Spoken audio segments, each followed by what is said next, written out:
And hello, you guys. It's really great to be here with you. Hey, I see you coming onto the stream here, onto the comments.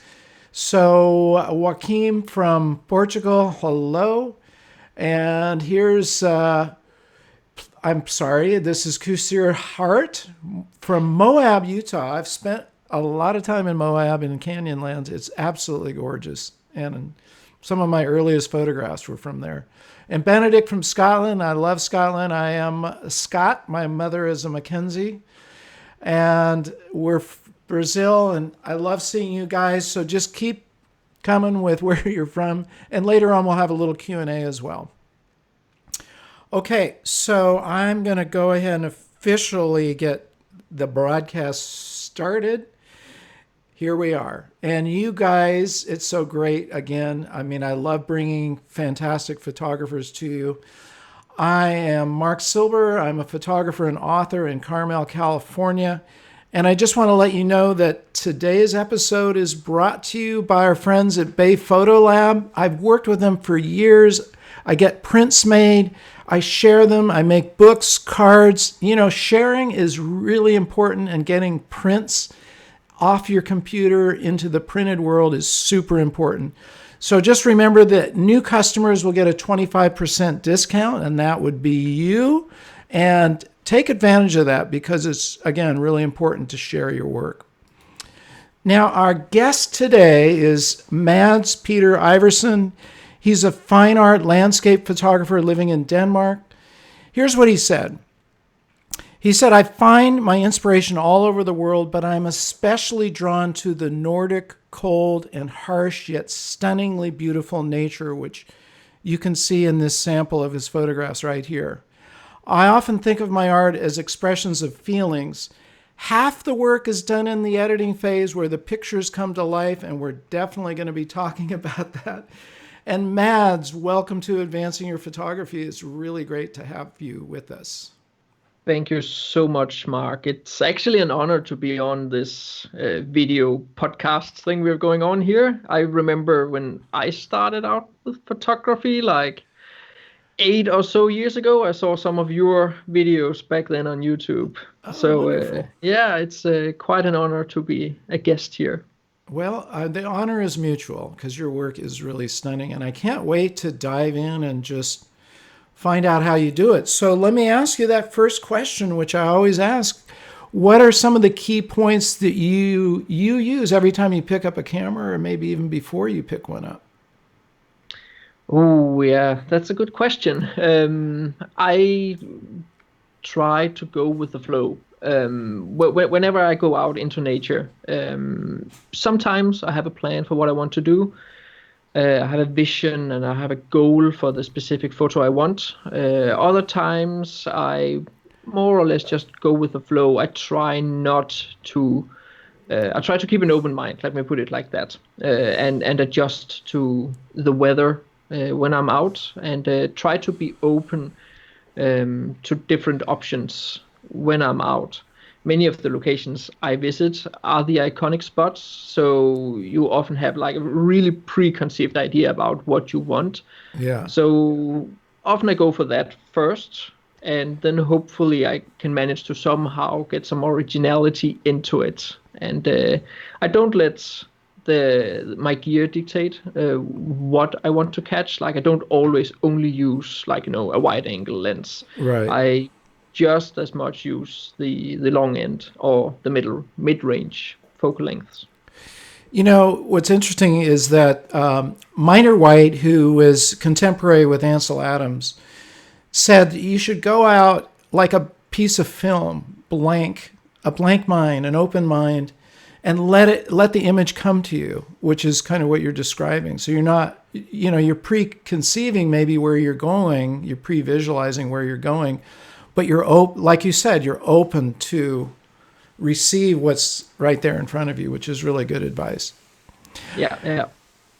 Now, why don't I think maybe a good way to do this is we'll go through your images and I can ask you questions about them, because I'm so curious as to how you did this. This is the first one, and it's I love angles. I love geometry. This is a very geometric form of, it's kind of amazing, just sort of growing out of the water with a doorway with the sun coming through it. And it looks like you standing on a point there. Tell me about this image.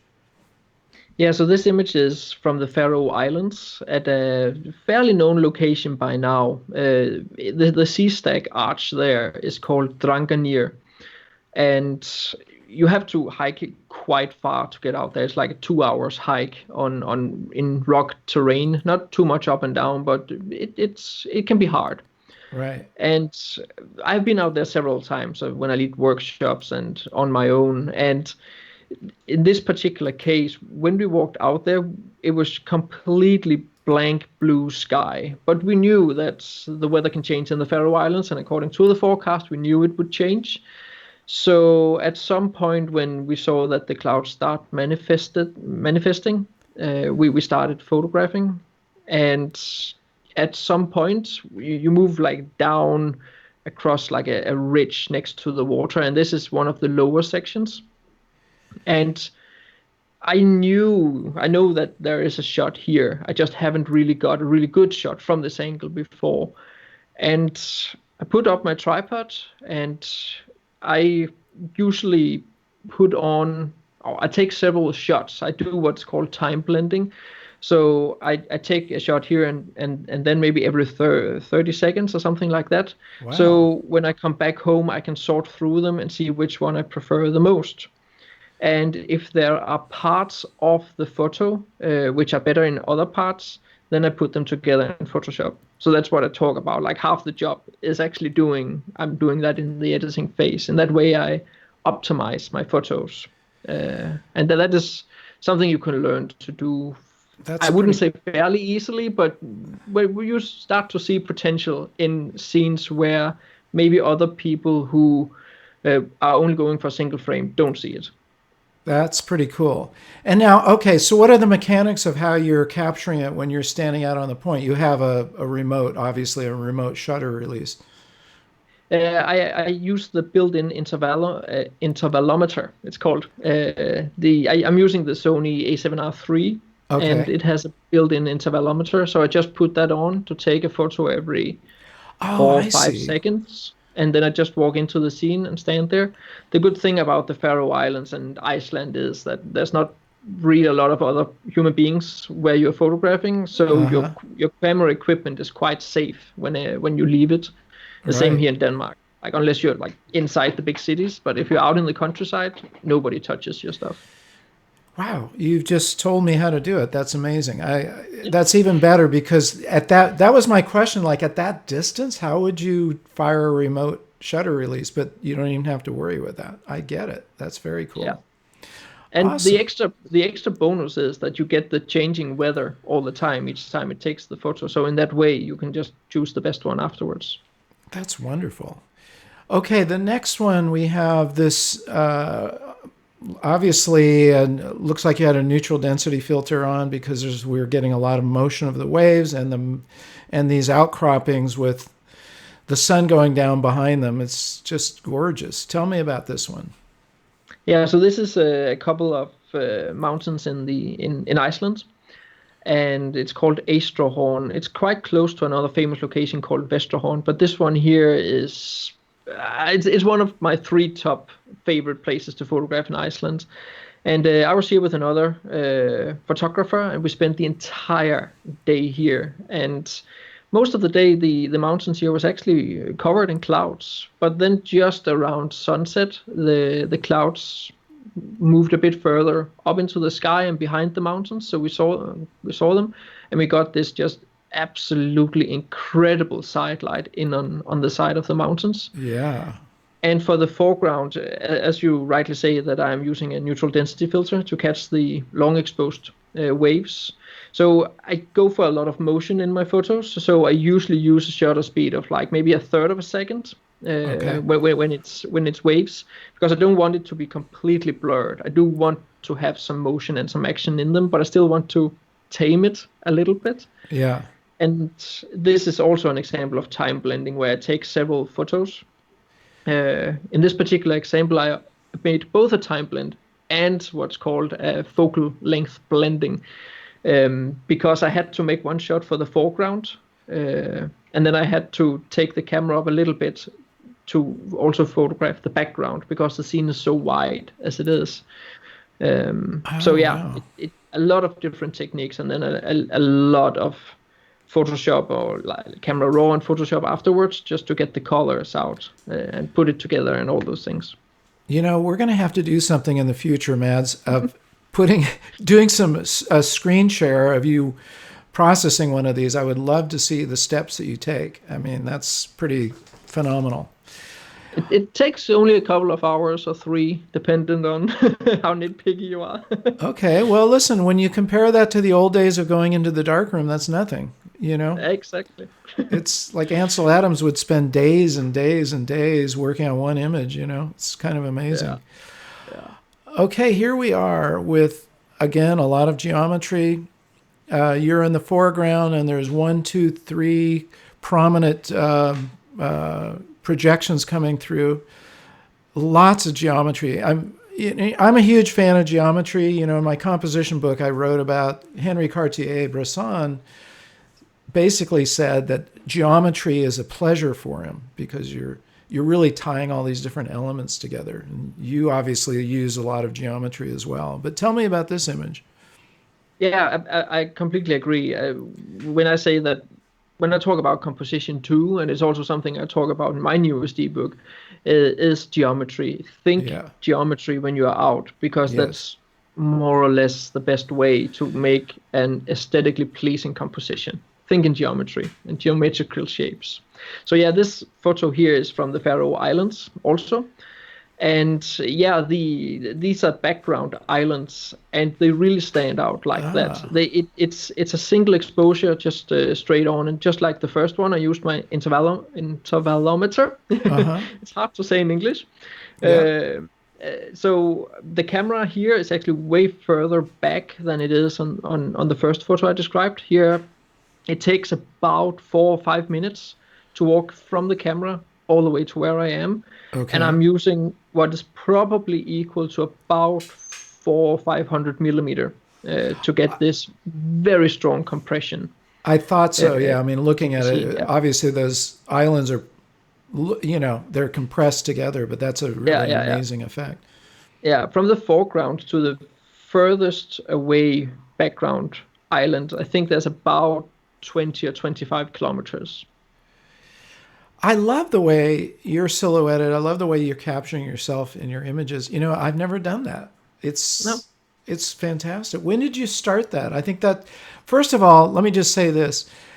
I find that a landscape with a person in it is much more interesting than a landscape by itself for many reasons. One, we as human beings, we like to see another human being, but it also gives you the scale. So when you're inserting, but we don't often have other people around. So I've never figured out what you have done. But when did you start doing that, putting yourself in your images? It's something I have been doing for some years now, but it has really taken off in 2019, and especially to use myself as scale, not just as a person in the photo to make like an adventurous feeling, but really to emphasize scale. I've really been doing that for the past year or so, maybe a little bit further back, 1.5 years. And it's a really strong compositional point that I also included in my book, and Bob Holmes, National Geographic photographer, calls it punctuation. And by putting that punctuation point, it really makes the image pop. I mean, it would be an interesting image by itself, but it completely changes the way you feel about it when you see you, and especially I think being silhouetted. So that's brilliant. Yeah, you even have like in this case here, and that wasn't on purpose when I posed for the photo, but I'm kind of posing in the same way as that background small C-stack. Which is actually called the wedge, that C-stack. So it looks as if I'm like mirrored in that background C-stack. So that's like an extra thing on top of it. And the other thing that's interesting, Mads, is this isn't a black and white. There is a Yeah. tiny bit. It looks like though you kind of dialed the saturation down, or was that just the way it was? No, I made it black and white to begin with, and then I added a little bit of blues into the shadows. I'm Yeah. not a big fan of black and white photography. I don't mind monochrome photography, but black and white photography is not something I work a lot with. You can see that in one of the later photos we will deal with here. It's exactly the same. So just remove the colors that were there because it was kind of a boring day color-wise, and Yeah. then just add a little bit of blues, just to give it a little bit more cold and yeah, I don't know, somber, ominous, cold feeling. Jared made a comment. It looks like a movie poster, and I saw in your bio that you've been really influenced by Lord of the Rings and Batman, and you have a cinematic, obviously a very cinematic approach to your photography, which is fantastic. Thank you. I'm happy it comes through. But Oh yeah, yeah. absolutely. Like I am a child of the postmodern times and pop culture, so I'm heavily influenced by computer games and big blockbuster movies, and especially the fantasy-oriented elements of those. I can see that. Okay, now this is I've seen this image before and it's always caught my eye. It's like the water coming through, like I can't tell if it's a just the end of a river, or obviously it is, but it's also looks like it's flowing into the ocean, but it's first hitting this basin, right? Yeah. With this concentric rings around it. It's a fascinating photograph. Tell me about this one. Yeah, so this one here is the waterfall is called Aldeafoss, also in Iceland, and it is just a glacier river in the Icelandic highlands. So it is coming through a river and falling down into this pond, and then it flows out on the left side of this photo here. And it's a fairly famous waterfall by now, and especially because of like the basalt rocks around it, and again the very geometrical shapes of the Yeah. pond there in front. From this angle here, you get that very very like elliptical form of the waterfall, and just straight in the middle. You often see this waterfall with 15 seconds exposures, 30 seconds exposures, and then when the water comes down, it kind of creates this star formation. Oh yeah. However, everybody is doing that. So I found at some point, I saw these concentric rings, and I have several versions of this, also a winter version of it. And I saw these concentric rings, and I really liked them. And I found out at a very, very specific shutter speed, you can catch these concentric rings. And then it's just a question about catching that exact right moment when they are optimal. In this That's particular fascinating. case, yeah, in this particular case, it is also a time blend. The outer ring I've added Okay. in, the outermost ring I've added in. But yeah, generally you can actually catch those concentric rings at the right time, at the right moment. But you do come away with like 500 or 1,000 photos from trying to do so. I bet. I've never thought about that. We know about concentric rings when a drop hits a still pool, for instance, but I've never Mhm. thought about it with this massive amount of water creating concentric rings. It's fascinating. It's quite unique also. I haven't seen it many other places. Now, one other observation, Mads, is your photographs have a really three-dimensional quality to them. Thank It's you. again that cinematic approach, but every one of these has the feeling like you are in the motion, like motion is happening. There's something happening right in front of you. It's not like it's just a flat still image, and that's remarkable how you're able to do that. Thank you. It's something I've always been well, it's not something I've talked a lot about, but it's something I always seek out in my photos, that there's some kind of motion, some kind of dynamics going on. Just a completely flat desert scene without any wind or anything like that, I find to Yeah, be a little bit boring. So like I want to show the motion, I want to show the water, I want to show the atmosphere, the clouds moving and so forth. But I want to do it at the right shutter speed. I don't want the water to be completely blurred out. I don't want the clouds to be like very long streaks, which right. again are just like one big blur. So I'm playing a lot around with shutter speed to find the optimal shutter speed. And do you tend to vary the shutter speed so that when you get back to the studio, you have some choices to work with? Yeah, Okay. absolutely. What are Yeah. the ranges that you generally? I know you said a third of a second. Is it like within that, like a third of a second, half a second, that kind of thing? Yeah. Again, it depends on the scene and it depends on the how close I am to the water. Usually, the Right. closer I get to the water, the faster it moves relative to the entire frame of the camera. So then I will have to use a little bit faster shutter speed compared to if I was a little bit further away from that same waterfall. Fantastic. Okay, now we have Northern Lights, and this is spectacular because they're coming over the mountain range, but we also have in the foreground the ocean, it looks like, and then a source of light, which is a mystery to me. Tell me, this is phenomenal because my eye gets pulled right into the mountains, but then background we've got Northern Lights, so there's something going on each layer of this photograph. Yeah. So the point of light is actually a house, which is there, Okay. and I can't really clone it out or make it less visible. And I think it kind of adds something to it, but yeah, it's just a house, which is actually placed right there. I'm not sure Amazing. if it's an Airbnb house or something like that, but it kind of looks like it. It doesn't look like a classic Icelandic farm, that's for sure. Uh-huh. Yeah, so this is actually the same mountains as we saw in the second photo, Okay. and from the same day. So as I said, we spent the entire day there from like 10 in the morning until 2 at night or something like that. Wow. So we just got everything that day. Epic sunset, and then the clouds dissipated, and we got these epic northern lights, like a very beautiful show of northern lights.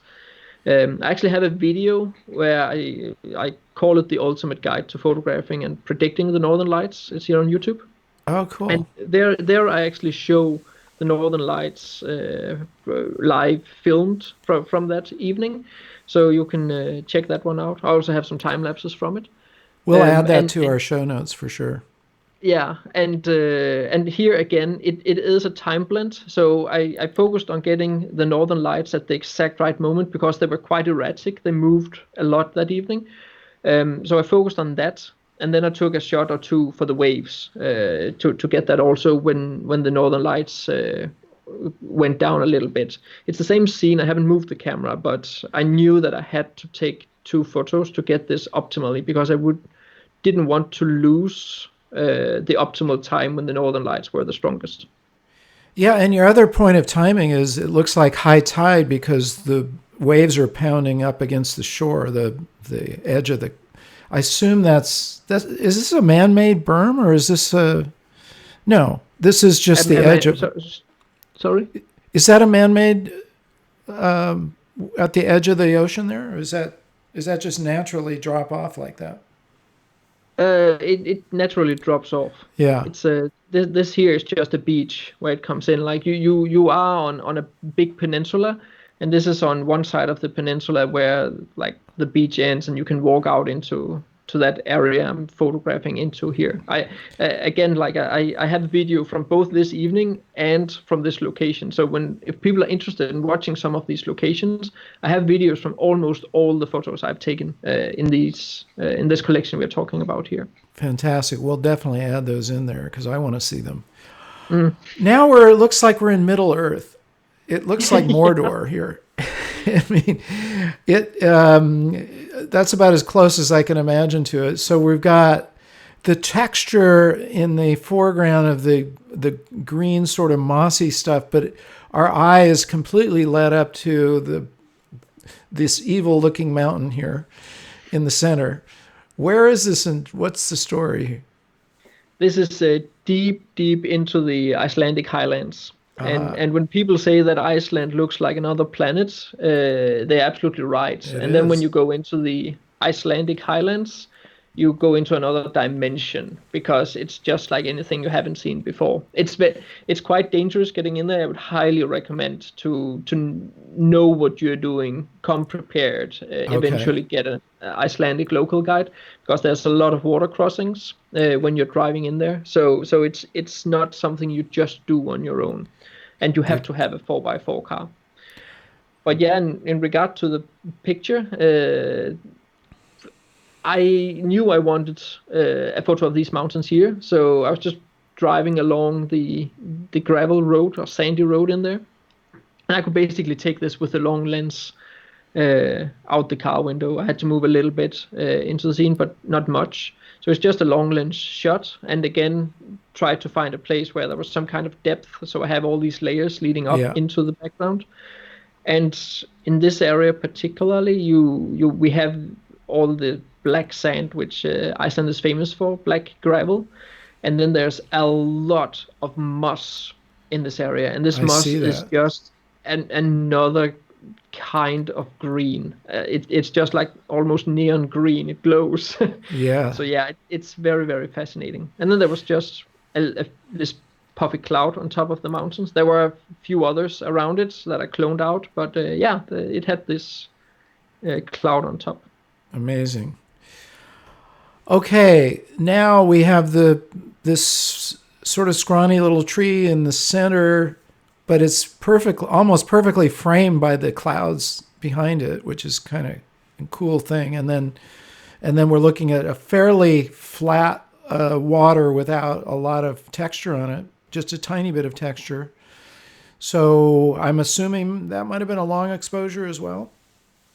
Actually not. If you look very close to it, you can actually see that there are some droplets on the water. Because this is a fairly fast shot.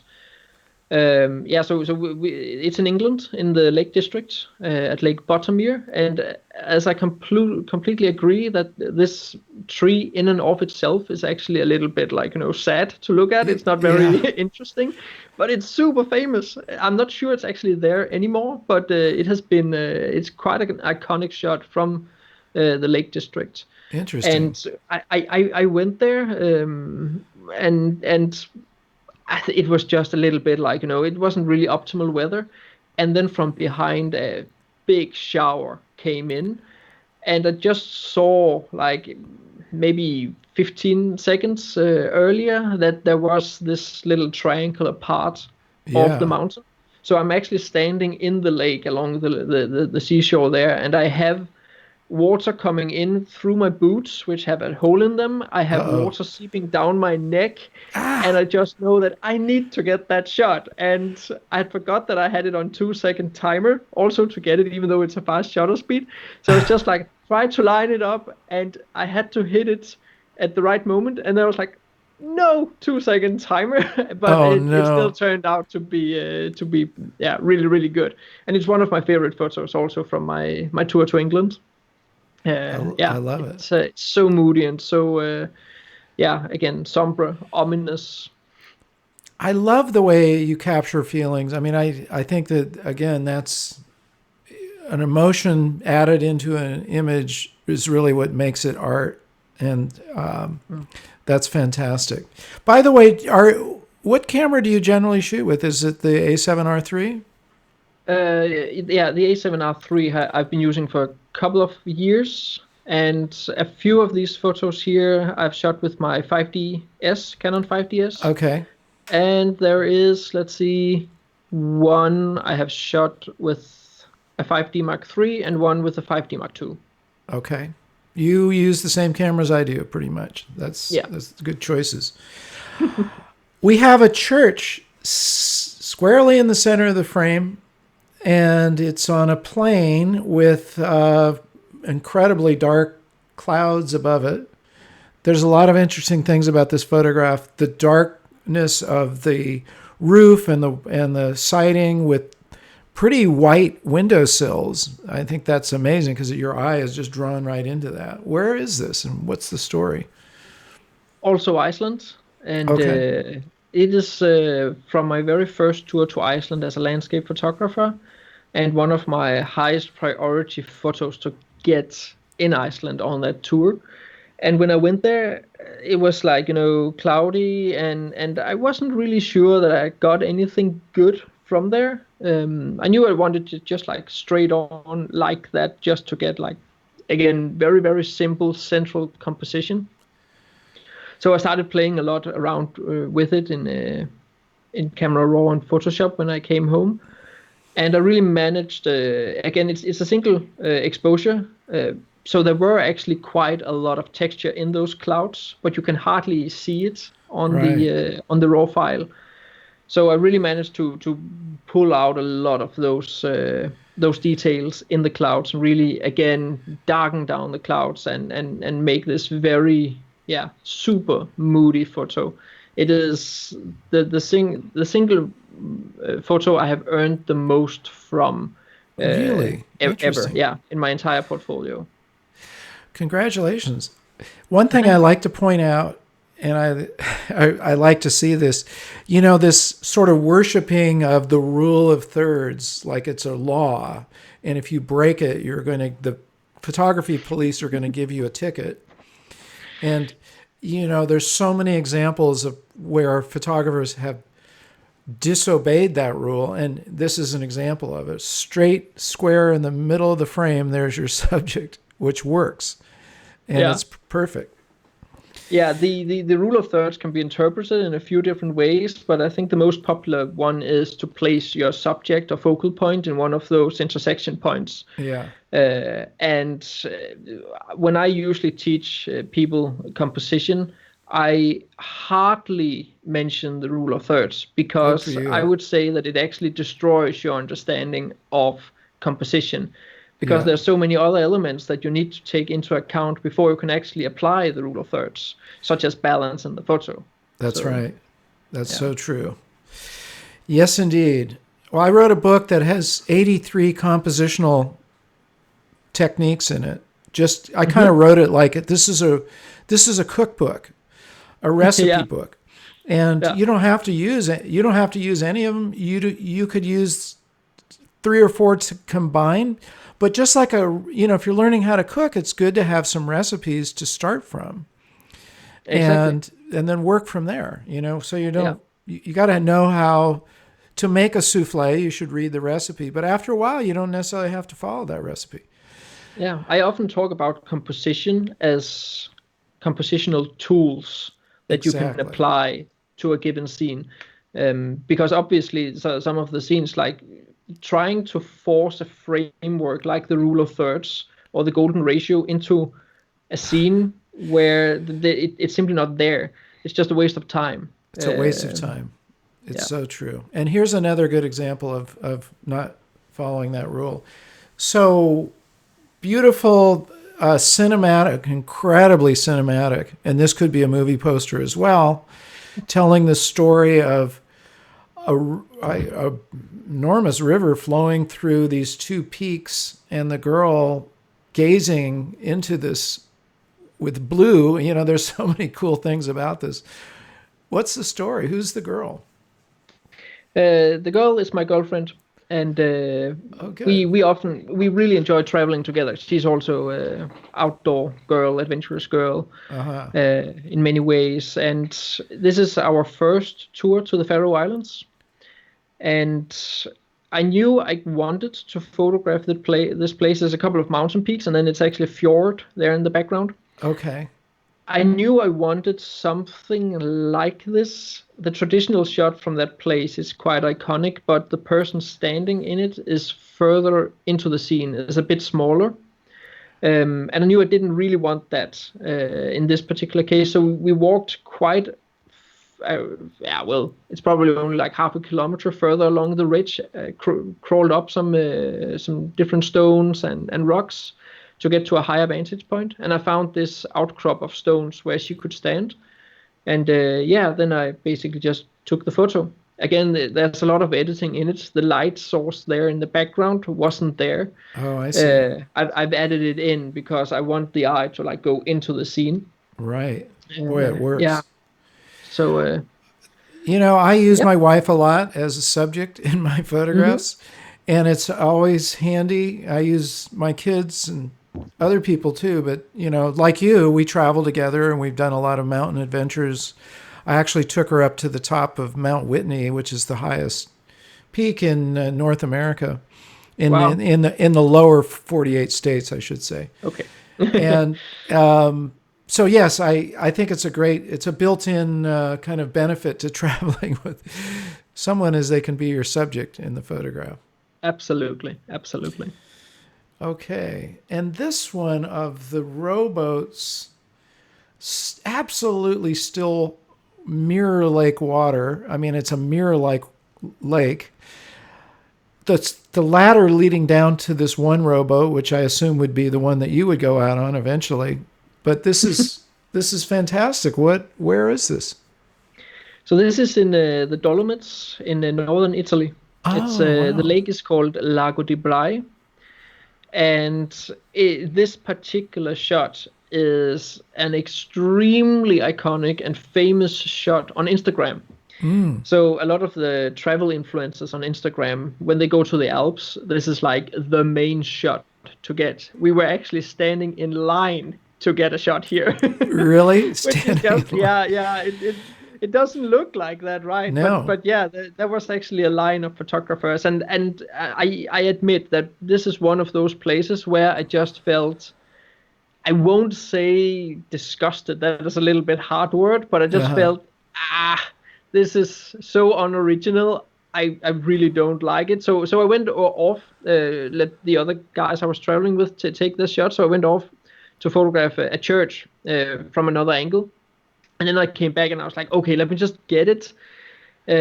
So I tried a few different compositions, one with my girlfriend in it on the ladder, and then one without, where I saw that this rowboat out on the lake was coming in. Yeah. And that specific boat that you see here in the foreground is the exact same as the one further out, because this is also two photos that I have Yes. put together.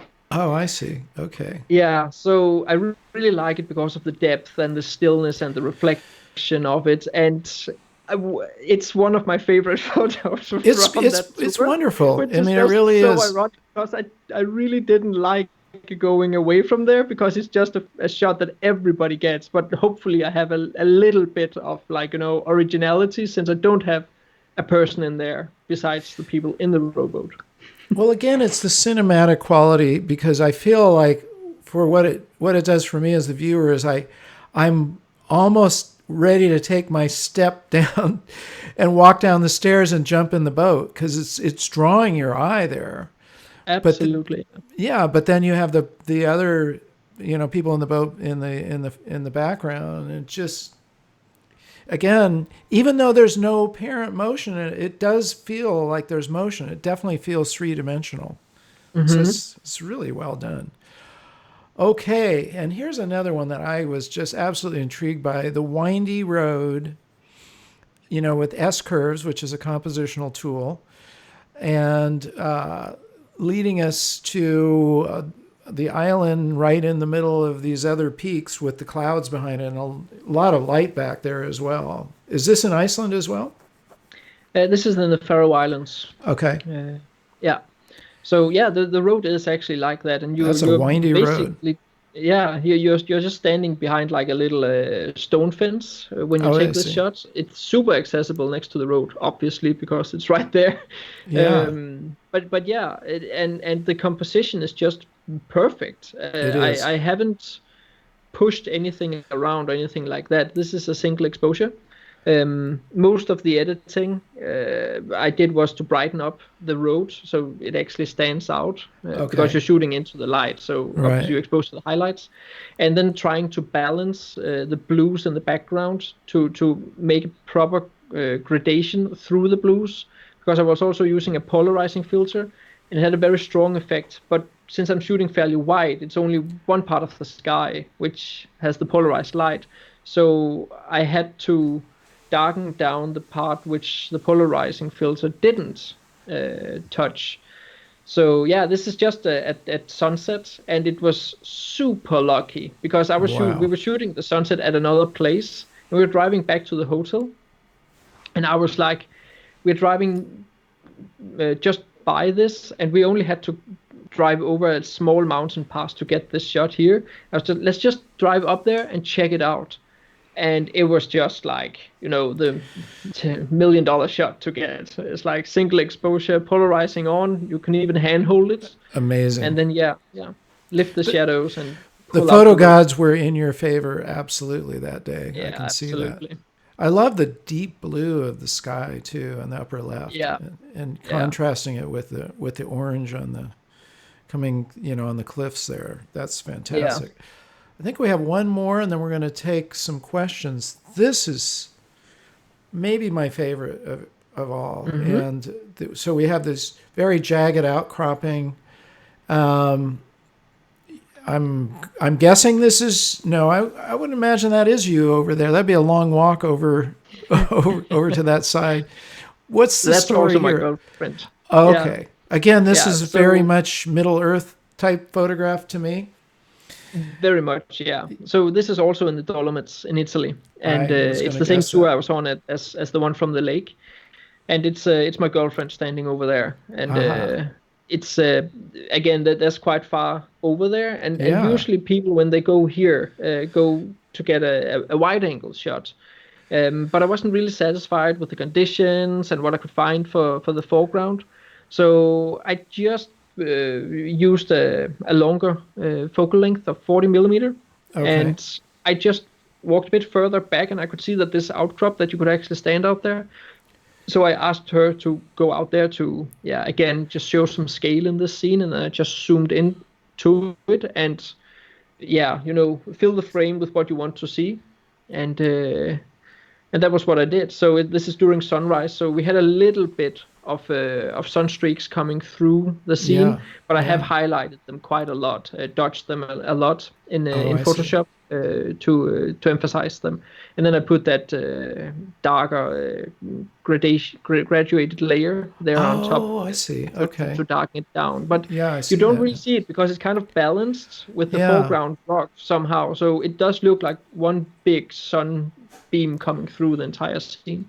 This is fantastic. Mads, these are amazing. Thank you so much. We are going to take some questions here, and I'm blown away. I want to absolutely. I want to see those videos that you've got, and we'll add them to the show notes so that we can get in there. So we did have a question up here, which was.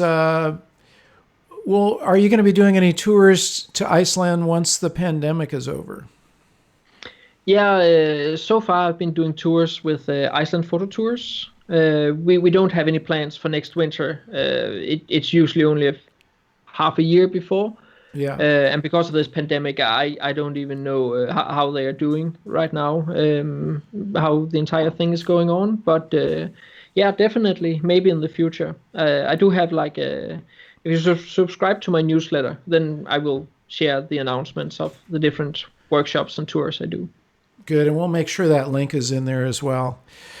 I'm stunned by your work. I mean, I really am. And as a landscape photographer myself, you've taken it to a whole different dimension, and I'm really impressed. My question is... Well, we have one here. So from Jared, he said, which location has been the biggest challenge to photograph for you? There have been a few. Yeah, I bet. But which one is the hardest? It's usually not the location itself. It's more the conditions. Yeah. So when you have...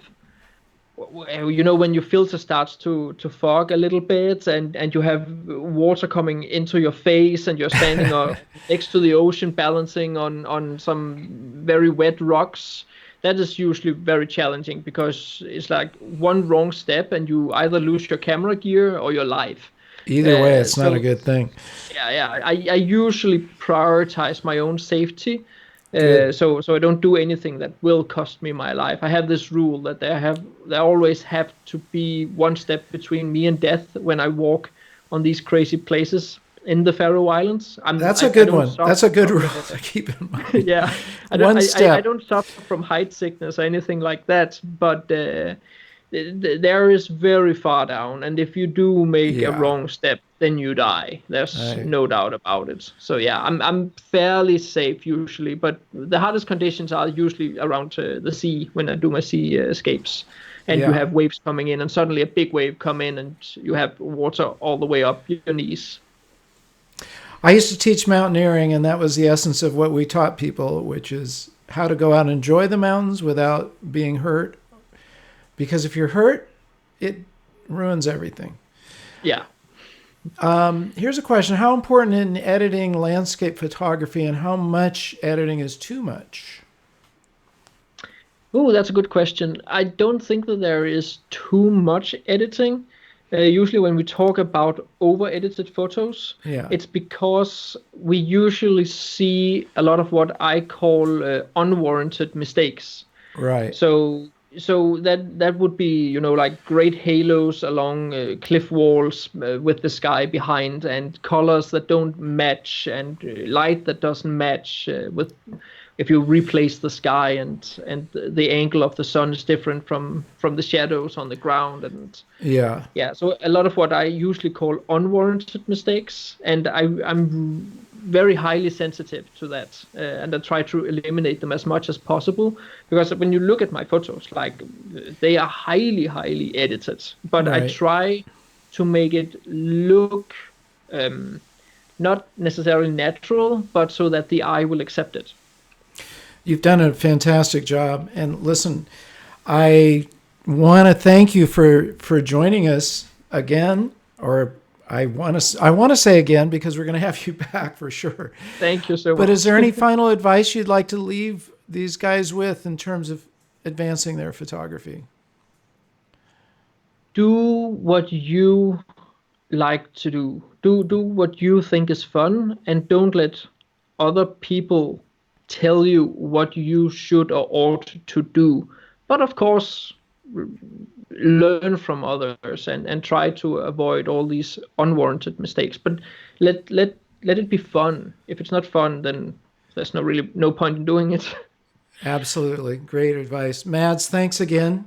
And we really enjoyed having you Thank on. you. Take care. Thank you Have a so wonderful, much. yeah, anytime. And have a wonderful evening, the rest of your evening. Thank you.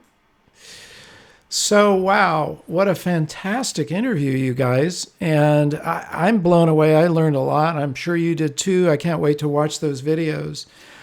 A couple of points. So, make sure you guys have joined our AYP club, because we can continue the conversation in that Facebook group. It's really coming alive. We've got a lot going on in there. So, Jared will pop the link on the screen there. And please do order some prints from Bay Photo Lab. And listen, I'm a huge believer in making photography a physical activity, not just a digital activity. It's really important to make prints, to make books, to make cards. Find a physical way to share your work. Get it off the computer and little pixels into the real world. It makes a big difference. And again, Bay Photo will give you that 25% discount for your first order. And listen, I love you guys for joining us. Will you please tell your friends, spread the word about what we're doing? Because we've got fabulous guests. You can see this, right? And my goal is, the channel is called Advancing Your Photography. That means that you're continually moving forward. There's no point you hit a plateau. I've been learning photography since I was 10 or 11 years old. And that's more than a few years ago. And I keep learning, and today I learned a whole lot more. So it's a continuous advancement towards your goal. You never have finished learning. And that's what this channel is all about. So, hey, if you haven't already subscribed, if you're watching this, make sure you do enable the bell so you don't miss any of our great episodes. Leave your comments. The video will come out, and we're going to have an edited version of this. So leave your comments, leave your likes, do all those things that we love you to do. And remember to get out and capture your own images of life. Love you guys. Take care. Keep advancing your photography, and we'll see you again real soon.